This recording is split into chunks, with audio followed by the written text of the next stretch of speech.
Welcome to Not Milk Never Milk. Subscribe if you're lactose intolerant. You start by confirming Firefox is up to date and that you can install unsigned add-ons if necessary. Open Menu, go to Add-ons, then Extensions. This prepares the browser UI.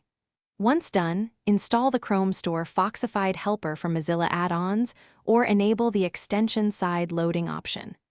This step creates the bridge so Chrome extensions can be converted. Make sure you allow permissions when prompted, because the helper needs to access extension files and install them. Next, go to the Chrome Web Store and copy the exact extension URL you want. In Firefox, open the Foxified helper and paste that URL.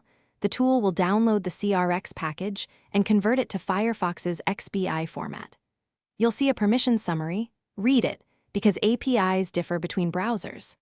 Once you accept, the helper will build the XBI and prompt you to install into your current Firefox profile. Make sure you pick the correct profile if you manage multiple profiles. Finally, install the converted XBI. Firefox will ask you to confirm and may require a restart. Do that to load background scripts. You should then test core features immediately because some Chrome APIs aren't supported. This reveals missing behaviors fast. If something breaks, open About, debugging to view extension logs and errors, then try a different extension version or modify permissions. As a last resort, search for a native Firefox alternative. Troubleshooting this way saves time and clarifies what's unsupported. Thanks for watching. If this was helpful, leave a like and consider subscribing. See you next time.